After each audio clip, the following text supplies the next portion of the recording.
Masaganang buhay. Ako po si Mer Lyson. Samahan niyo ako sa isang oras na kwentuhan tungkol sa pagtatanim ng iba't ibang uri ng halaman. Hatid ko po sa inyo ang do-it-yourself tips at iba pang sekreto mula sa magsasaka para sa mga magsasaka. Nakatuto kayo sa Signal TV Channel 1. Live din po tayong napapakinggan at napapanood sa RPTV, YouTube at Facebook.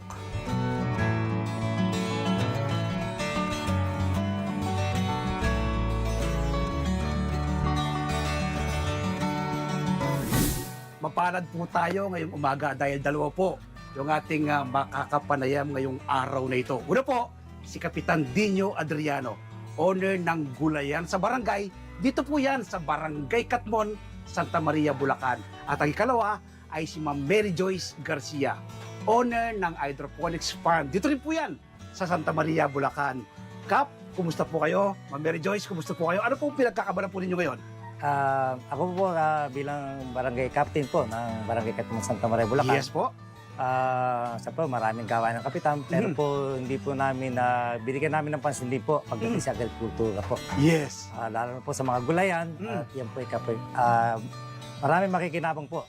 Pangsigurado din po yan sa pangkabuhayan po ng mga mamamayan. Kasi Yes. po, pagkain po yan eh. Yes po. Pwede naman po silang kahit na magtanim lang sa kanilang mga bakuran, pwede naman po silang inipitasin at kainin. Kaya po, Yes. ibig sabihin, ang gulay na mahalaga po yan sa bawat pamilya.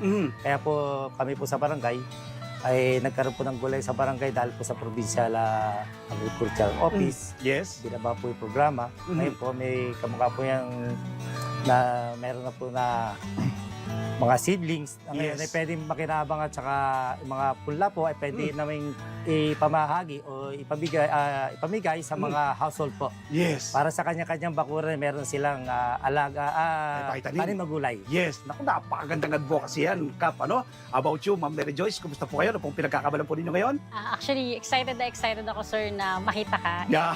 Talaga Talagang naman.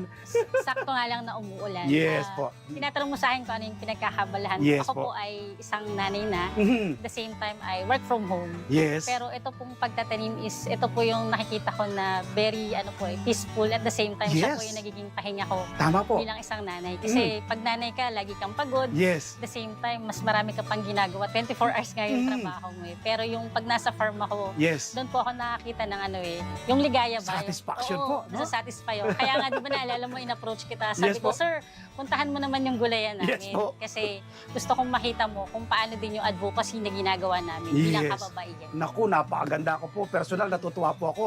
Pag meron pong isang babae na na-interview kong ganito, ano? Barangay official, ano? Yung pang mga barangay official, di naman natin nilalahat yan. Wala pong ginagawa. Pero kayo po, yung advokasya. Lagi ko po sinasabi, Kap, Ma'am Joyce, ano? Yung food security starts at home eh. So pinasisimulan nyo po. Kap, balikan po natin itong barangay natin, ano? Barangay Catmon. Gaano po to kalawak itong ating taniman ng gulay? Napakaganda po ng mga gulay po. Nasa 1,000 square meter. Wow! more or okay. less. Opo. Kasi ang ni-require sa amin ng Provincial Agricultural Office ay 600 minimum. Yes. Maluwang naman yung aming lupa. Sabi ko sa mga kasama ko, Yes.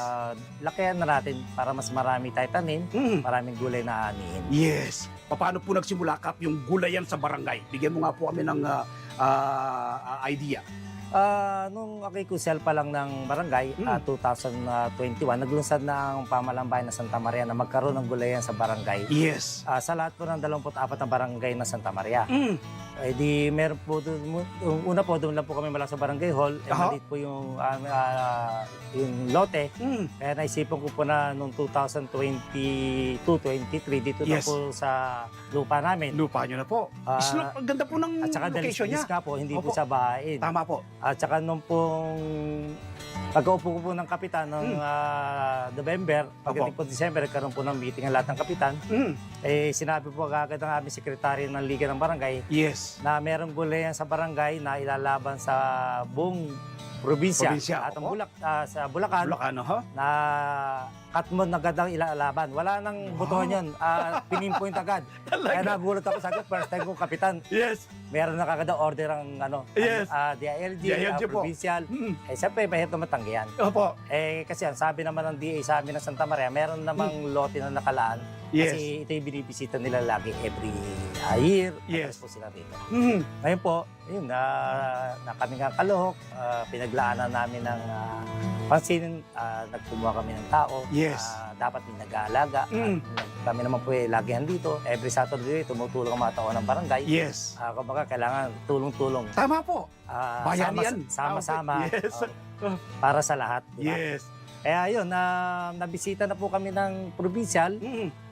Hindi pa naman final yung lumalabas na resulta. Yes. Alam niyo, si Ma'am Joyce po, katulong namin dito yan. Yes po. Kahit po siya hindi taga-barangay Katbon, kapit barangay namin, pero po meron na po siyang bahay sa subdivision na Yes. sa Katbon din po. Yes. Siya po ang nagturo sa amin sa hydroponics, siya po tumulong sa amin pag-aayos ng mga lahat ng mga kung ano po dapat na ilagay pa ng mga ibang gulay. Yes. Kaya kami nagpapasalamat kay Ma'am Joyce, ang buong sanggunay ng barangay ng Katbon. Nako talaga Kaya naman, po, Ma'am Joyce.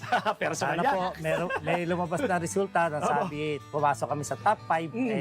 Kaya kami nagpapasalamat sa tulong-tulong ng aming mga kasama sa barangay at Yes. lahat ng mga tao dito, tumulong, Mm. lalo si Ma'am Joyce, pumasok kami sa top 5. Tama, Ma'am Joyce? Pumasok po Yes. tayo. Wow, talaga naman. Ma'am Joyce. Opo. Na dati ang Santa Maria, hindi pa pumapasok sa top 5. Wow, buong probinsya po ng Bulacan yan. Napakalaki po nito. Ma'am Joyce, ano pong naging current sa iyo para tulungan po yung Barangay Katbon na sa kanila pong pagtatanim pa ng mas mapaganda pa yung kanilang pagtatanim?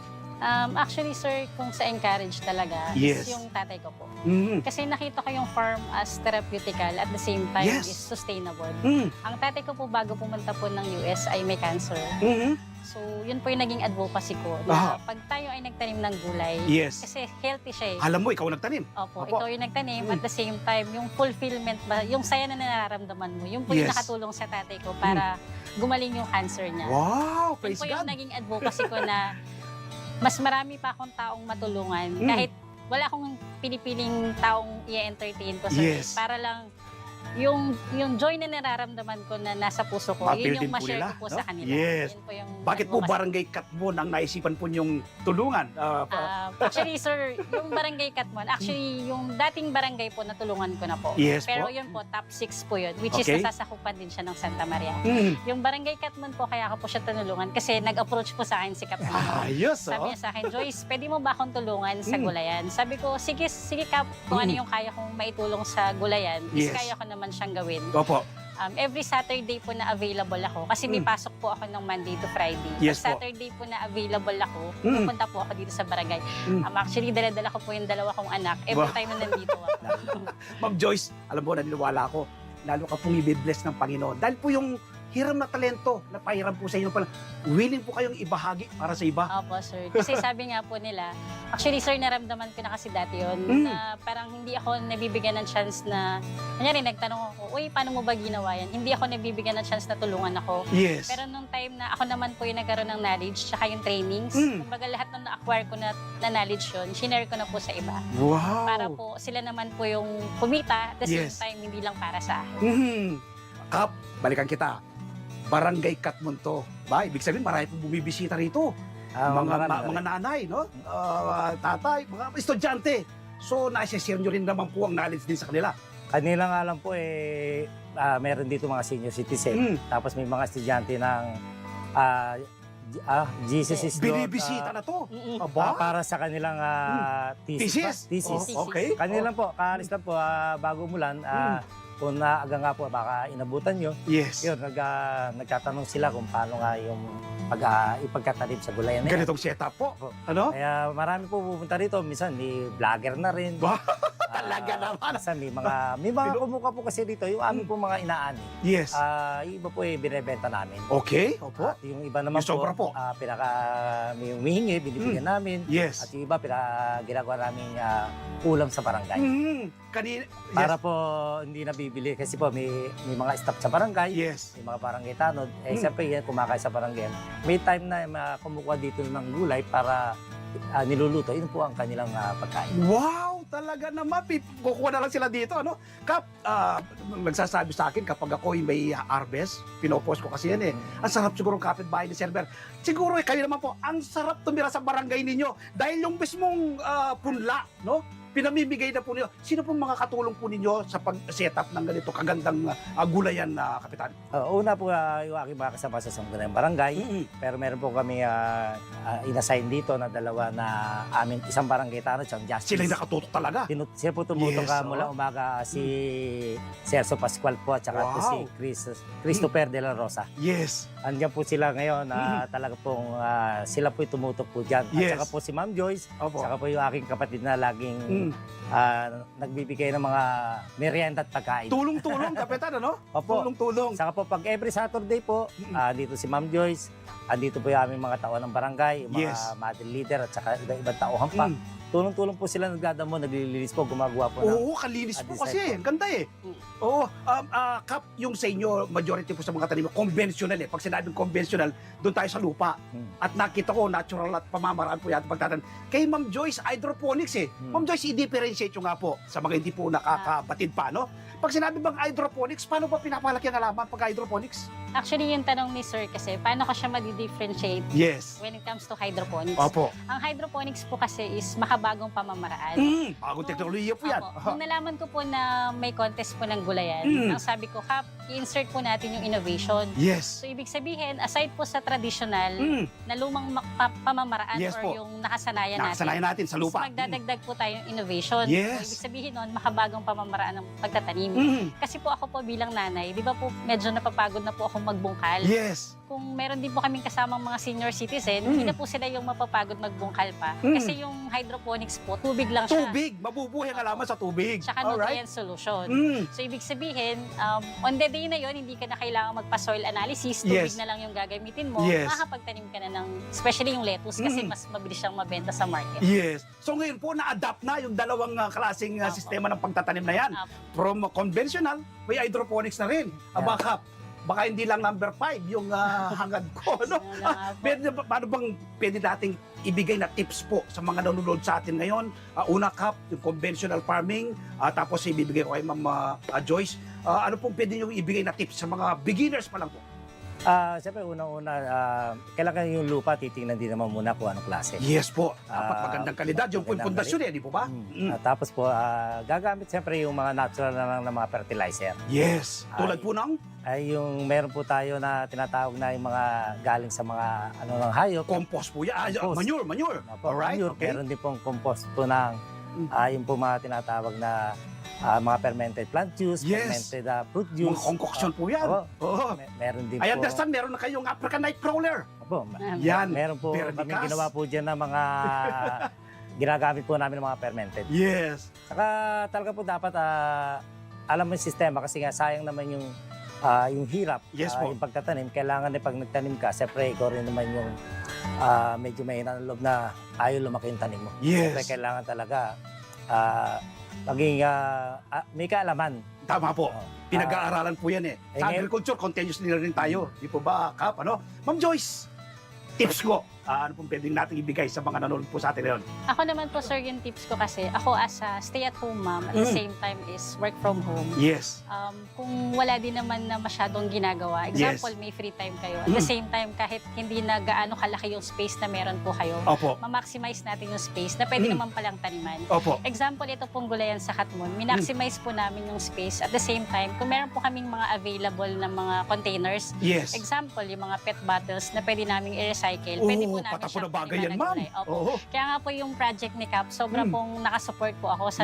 Sabi ko, Cap, kuha ka ng sako. Siya naman, kinukuha naman niya yung mga Talaga sako. naman. So, doon pa lang po malalaman mo na po, when it comes to leadership po, si Cap Yes. Dino po yung, pwede rin po namin, siya po yung naging sandigan namin nung time na lumalaban na po kami. Kasi Yes. medyo napapagod na po kami. Opo. Kaya lagi lang po namin siyang nilalaro na, o Cap, magtanim na lang tayo, sige, enjoy Yes. na lang natin. Kasi nung time na malapit na po yung contest, talagang ine-enjoy na lang po namin yung journey. Yes. Dahil tsaka yung fruit of labor po ninyo, kita na eh.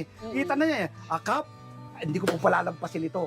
Ikayatin po ninyo yung mga nanonood po sa atin ngayon, mga kapitan ng barangay, mga opisyal ng barangay, o hindi man, mga government employee, mga estudyante, mga magulang senior citizen, na magtanim din po tulad po ng ginagawa ninyong pagtatanim. Talagang lahat naman ng barangay sa Santa Maria o sa Bumbulacan ay talaga namang may programa na magkaroon ng gulayan sa barangay. Yes po. Kaya lahat naman po ay meron po silang ng gulayan din. At saka dito po sa Barangay Katmon, di mga school po, meron na pong humingi sa amin dati na kumuha ng punla Yes. na school na tinanim ng kanilang mga estudyante sa kanilang bakuran. Hindi po sa school. Yes po. Ang ginawa nila sa kanilang bahay. At saka ngayon nga po, dahil nagkaroon na po ng gulayan sa barangay